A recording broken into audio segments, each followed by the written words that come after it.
Thank you very much for having me. I'm very excited to be meeting the group today. And thank you for the generous introduction. So, my uncle was an actor. He was a famous Jordanian actor, and we could, growing up with actor in the family, one can live the life of the artist or understand the life of the artist and how it's dependent on commissions, on people's acceptance of this of the work that they were doing, and with that comes also the fluctuation in their finances and the lives that they were leading. And yeah, in Amman, we I grew up in Amman, and I could also see how behind the scenes, what was like my uncle's life. His yeah, his life, his the furniture of his house, the photos that he puts up on the walls of the characters that he played. And I could also see how people treat his character, right, when he is on the streets. So like if we are in a hospital or in a public place or on the border somewhere, and how people treat him based on the characters, on the latest characters or the most famous characters that people knew of him. So for quite a while, I was interested in this double, like in these multi levels of, first of all, of the life of an artist and the relationship of money to, how it's reflected in the lives of artists, but as well to how people can subscribe to projects of fiction and basically accepted that. TV series are they accepted the fact that and believed and accepted that is I mean that they've accepted to treat this as a reality, to just join the little fictional story that this is a set. It's created inside the studio, and these actors are not the real characters. They are playing someone else's story, and still enjoy, and then also realize that there were things happening in the scene that maybe they were not the best quality or the most accurate depictions, and they would be still be fine and accept and follow the story from one month or from one day to another. So my project Drachmas, which I produced in 2018, is made of 40 little models, like mini models, that depict scenes from influential drama series that were produced inside studios across the Arab countries or across the Arab world. And there were, besides being grouped by city, they were also grouped by, there were also themes related to Islamic culture or historical figures or modern life and other themes that we're going through these, connecting these. I was also tracing them in this project. So here is some, yeah. So I was trained as an architect, as Iba has shared with you, and so I was using the tools that I had was trained to use when I was studying architecture at the time when I was also thinking about space and how space is made. And one of the things that really caught my attention was this first color TV production that was Jordanian production that was produced in Athens around 1975. It's called Wadha ibn Ajlan, and it's a story of of a man and a woman who in the Bedouin setting, and the man is giving the woman riddles to solve so that she earns, she is like suitable for him as a wife. But what was interesting is that everything that is shot in the interior scenes were shot inside, of course, the studio. And for them to have them shot such like Bedouin culture shot in Athens, I was thinking maybe they brought with them as cast and crew. They flew with them the furniture and the rugs and and the carpets and some of these accessories that they used. And I was thinking, it's easy to maybe move these things and rather than other types of furniture. But when they wanted also to make inside the studio the impression of a little oasis or a little gathering space that is depicting an outdoor, that was when the aspect of fiction or the aspect that gives away that this is happening in a fictive setting was very much more detectable. But this film, this series, when it came out, it was a rave. In fact, the author who wrote this story, he first, he sold it first for a radio show that he heard that he never listened to until he was on a trip, a bus trip to from Amman to Damascus. And once, like when he heard it in the bus, he thought that why don't I just make it a TV series? And when he came back to Amman, he wrote it as a scenario and he pitched it, or he had to go to send it through the media department, who said who refused to give permit to shoot to shoot the series because they were afraid that Bedouin accent was not going to be accurate. Like people are not going to know how to speak Bedouin accent, and it's going to degrade, the image of Bedouins. But nevertheless, the main act, the series was shot, and the main actor was Egyptian, Yusuf Shaban, and the female actress, or the actress was Syrian.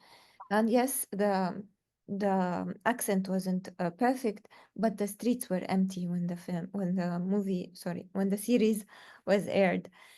So it was 14 episodes, and it was very interesting to see how people engaged very much with the production of the time. So in my project, I was really trying to just catch what is it the most like the most visible feature that can be reproduced in the model. And in fact, it was an exercise to understand what's inside the structures that are shown to us as the drama series, and how, for instance, besides the themes, like for instance, there were like a lot of thrillers, and in thrillers, it means that they have to always design two types of spaces. Let's say if it's a crime scene, you have to always have a place where the crime happens, and then where the rest of people are gathering to prove how the people are not seeing what's happening in the crime scene.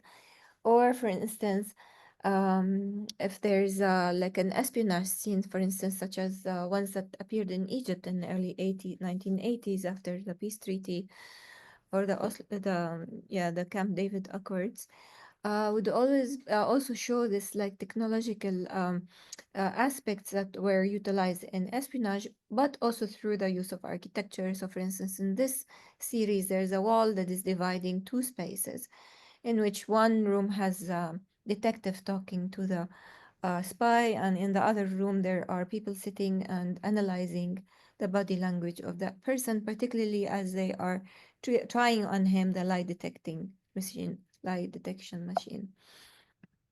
And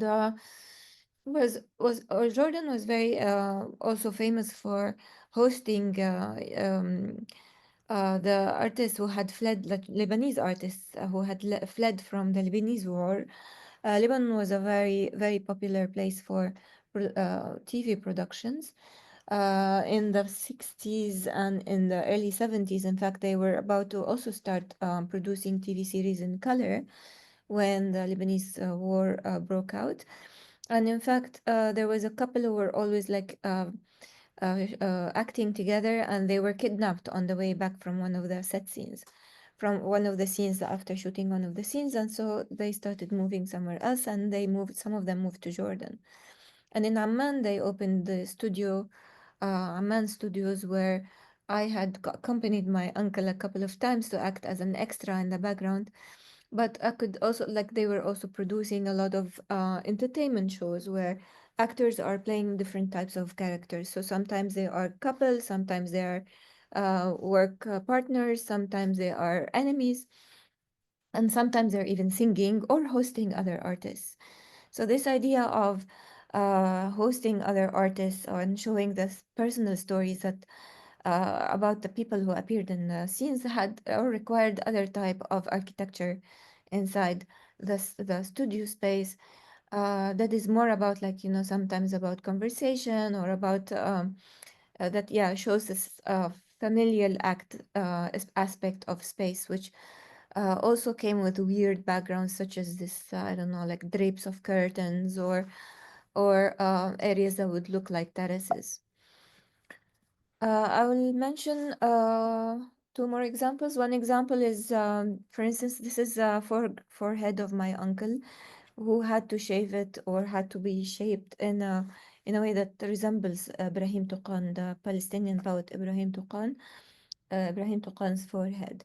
But also, so it's not just also him as an actor, but also the spaces in which the series was shot. And in fact, it was shot in studios in Baghdad, not even in Jordan.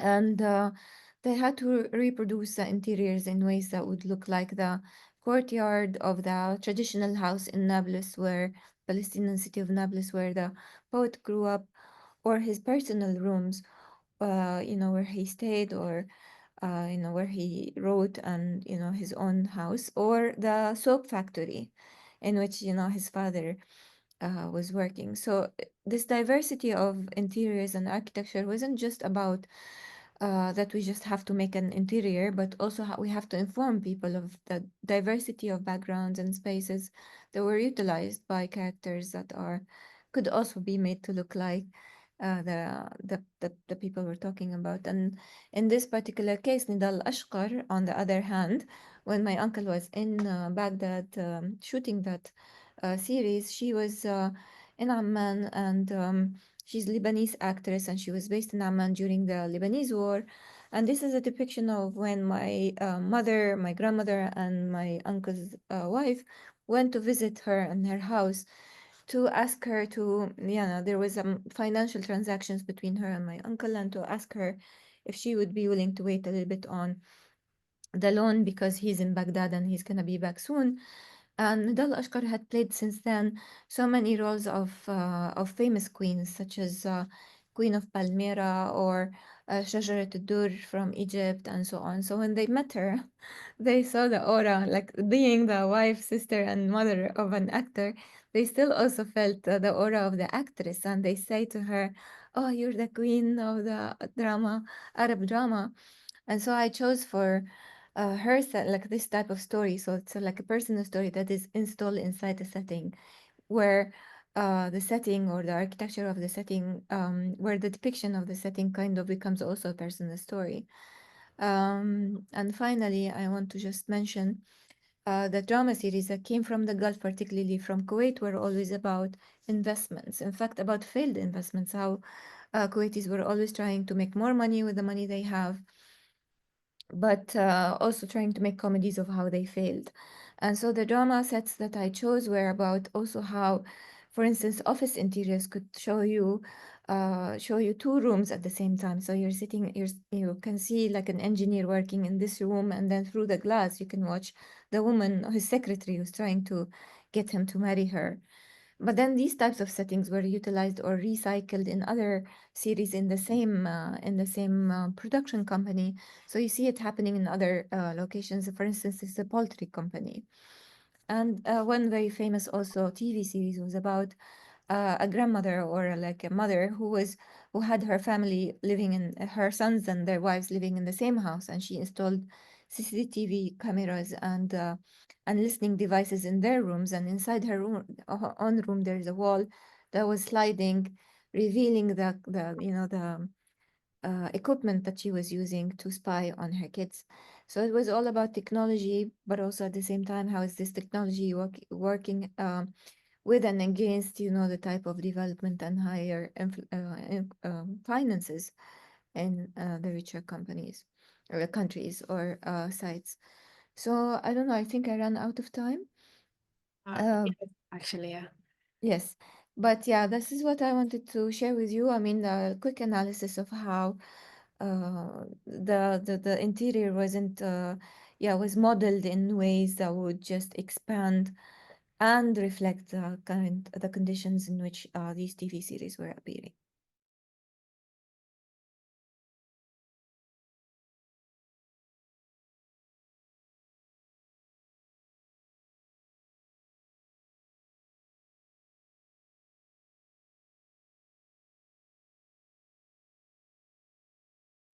Right.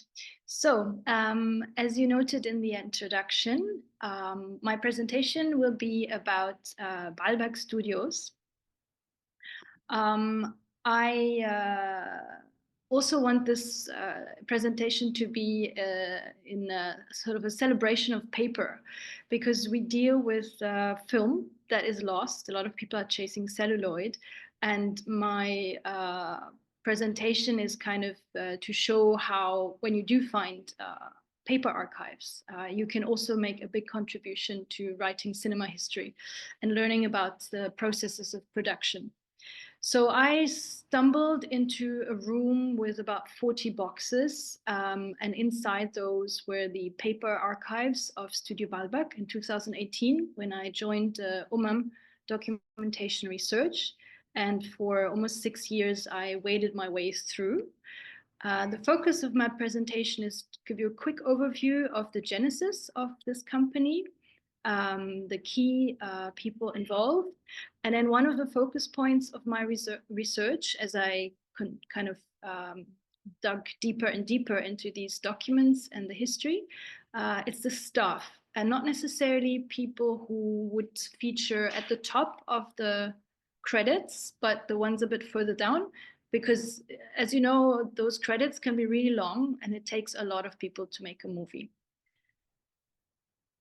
This is a screenshot from the Biblio website. This is a picture of Studio Baalbek as it was probably closely after being built.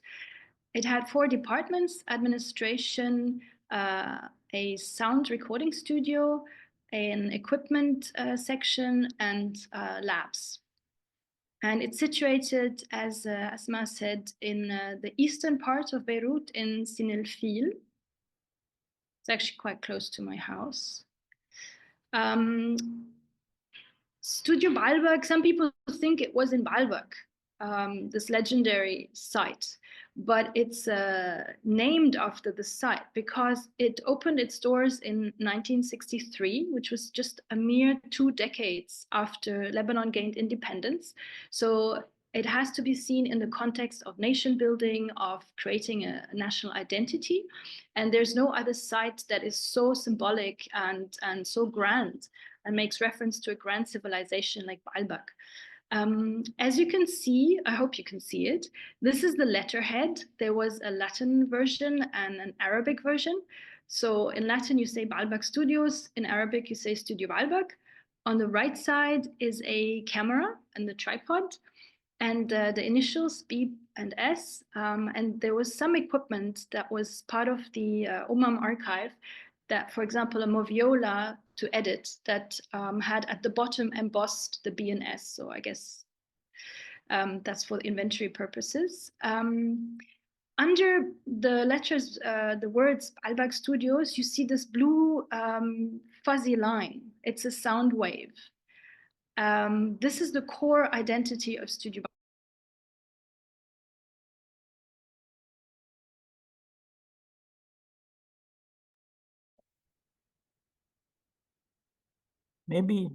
Maybe Nathalie can run the PowerPoint because we're seeing too many images at a time.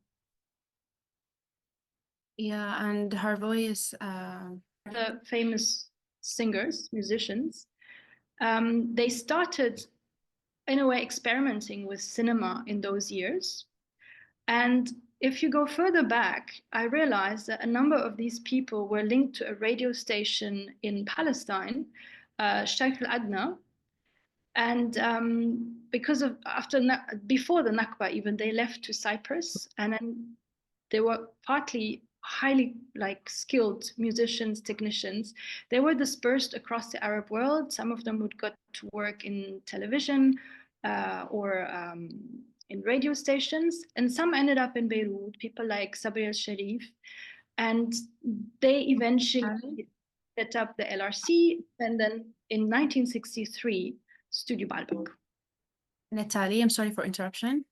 Can you just zoom in or make full screen of the picture? No, actually run the PowerPoint. Yes. Hey, yeah. What do I do? No, that's the next slide, sorry. Is it use slideshow? Yes. This? Okay, how do I see my text? I mean, I can just. I don't think there is a way. I think it's either or. Okay, well, it's fine. I know this stuff. So this is a picture I took in my former office. Amongst the things in the archive are folders like this, dedicated to film productions. Here you see a range of film titles. A third from the left is Isabat al-Nisa. And it's, unfortunately, there's a bit of a reflection, but this poster with Sabah, that's this film. There were around 100 dedicated to films. And then also a lot more folders from the administration, exchanges with suppliers, with labs, and so on and so forth. And there were also some artifacts, you can say, for example, this cover, this Ariflex camera case. How do you, wait. Here's like for you to see a bit closer. This is the sleeve. It was always written in Roman letters, usually the name of the film and the producer. In the case of the second sleeve from the left, you have Al-Hub Al-Kabir, big production with Fatin Hamama, and Henri Barakat, a big filmmaker, so his name features. And as I was going through the folders, through the documents, I realized I wasn't sure if that small sticker, someone who had worked on the archive before put it there, or if it's an original. But I understood that it's an original sticker. It is the date the contract was signed. Now, why would this date be important? I realized with some films that when I looked for the date of the film opening at the cinema, sometimes it was a year or 2 or 3 years after. And sometimes I would find the answers in the folder why the production was delayed and took so long. It was often money issues. And sometimes it was oral histories, interviewing witnesses who told me, you know, this and this happened. And then I understood why the film was delayed. And I found the woman who wrote actually labeled these sleeves. She'd worked a bunch of years in the administration. These folders are, sorry, let me just go quickly. So usually there is the contract, and then there's a lot of exchanges with producers, with film studios. There are sometimes also like these, yeah. It's mostly the contract exchanges with the labs, with the producers, and invoices, obviously. For example, if the production uses the sound recording studio or the lab, or rents equipment, or maybe hires like an electrician to be on set. So all of this was very neatly and usually chronologically organized. And if, for example, 2 years after the film was released, an extra copy was requested, that would also be filed. So sometimes these folders covered a period of many years. This is the first film that was signed, and it was signed literally 2 weeks after the studio opened. It starred Sabah, and some of the scenes were shot inside Studio Baalbek, and this screenshot is a bit flu. It's not a good resolution, but you might recognize these squares behind her. It's the same as on the building. So I realized that, and also by watching other films, that the studio, even the outside or inside areas of Studio Baalbek were used for filming. And of course, also around Beirut. And given the history of Lebanon, subsequently with the civil war and other wars, these films, when you can find them, became really a precious tool to document the history of Beirut and the country. This is one of the most successful films, also signed shortly after Studio Baalbek opened and came into the cinemas a year later with Samira Tawfi, and it started this Badawiya fashion. It was by Mohammed Salman. These beautiful images from a brochure come from Aboudi Abu Jawde, who has the biggest Arab cinema poster collections here in Beirut. This film came out in 1975. It's the last film in which Farid Al-Atrash is starring. And I didn't have a folder in the archive but it is Mohammed Awad, who worked in the lab, who told me very proudly all these years later that he worked on the negative and color grading. And so I managed to trace back this brochure, and I saw names of the Studio Baalbek staff. So I realized this also was done with the involvement of Studio Baalbek. One of the key objectives of Studio Baalbek was to enter into co-productions. There were a few with like Turkish productions, Syrian quite a bit as well. And then in '66, they reached really high, and they managed to sign a co-production with Gaumont, this huge French company. La Grande Sauterelle, the big caper. Unfortunately, it was a bit of a flop, so they lost a lot of money. But through a number of documents in the archive, I understood that they were very aware of the power of the image, and they wanted to promote Lebanon. And there were sometimes exchanges along the lines of, no, we don't want 30% of the film shot in Lebanon. We want the whole film shot in Lebanon. Of course, there was not only feature films made at Studio Baalbek, it was also a place where a lot of commissions, for example, from corporates like Aramco, would be made. Sometimes the crew would go to Saudi Arabia, to Kuwait. Many ministries commissioned work. And there was also, now I forgot, yeah. Now I want to switch to what I care quite a lot, or I come to care a lot about, which is writing histories of the people involved and their stories. And Studio Baalbek, in the very early years, the people I call the pioneers, there were a lot of Palestinians. And that included also the director, founder, Alia Boulos. This is a passport his late niece gave me. So I had finally a picture of the man. He was a businessman. He was very well off. He made his money in Egypt after studying at the American University in Beirut. And then one of his businesses was Studio Baalbek. And through an interview I managed to do with the only one of his brothers still alive, I was able to get information on the family history, and also a bit about his personal history.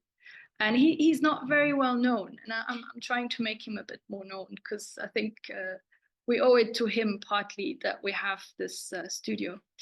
I've done a lot of research on David Albina. Also, he was from Jerusalem, also Palestinian. He worked in the lab, and this ties a little bit in with Ala's early presentation.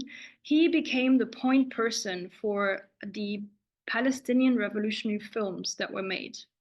Even when they were in Amman, when they started, they didn't have the facilities to process film. They would send the films to Beirut, and he was the person pretty much who, took care of things. And that remained the case even when they came to Lebanon.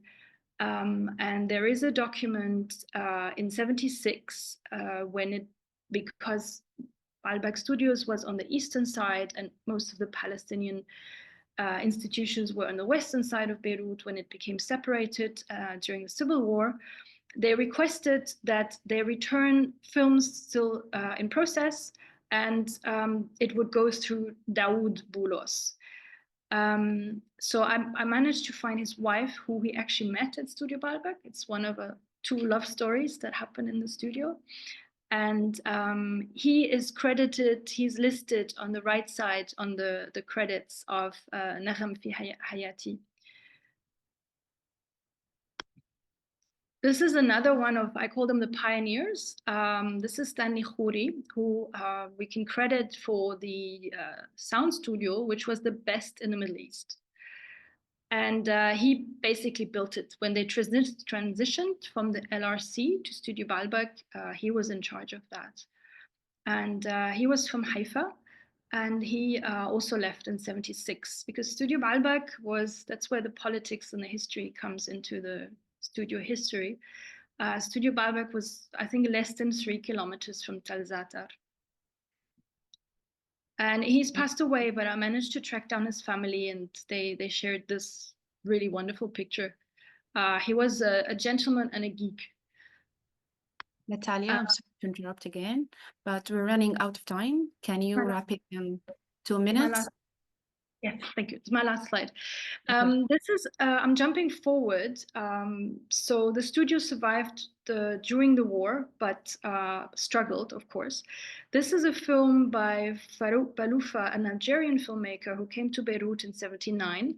And he made this beautiful film. You can find it on the Algerian Cinematheque website, Nahla. And this scene is shot inside Studio Baalbek, and it's a nice but tragic link to the first film with Sabah, Fatinet Al-Jamahir, because Sabah in that film is called Nahla, and this is a film called Nahla, and you see how the history basically impacts on her life. And on the right is Ziad Rahbani, because the Rahbani, all of them, recorded prolifically at Studio Baalbek. And my last sentence is that Studio Baalbek, the building still stands. It's abandoned. Everything you can call archive has been partly looted, partly fragmented. Some of it safe kept, like the archives I worked on. And it closed in '94. That's it. Thank you.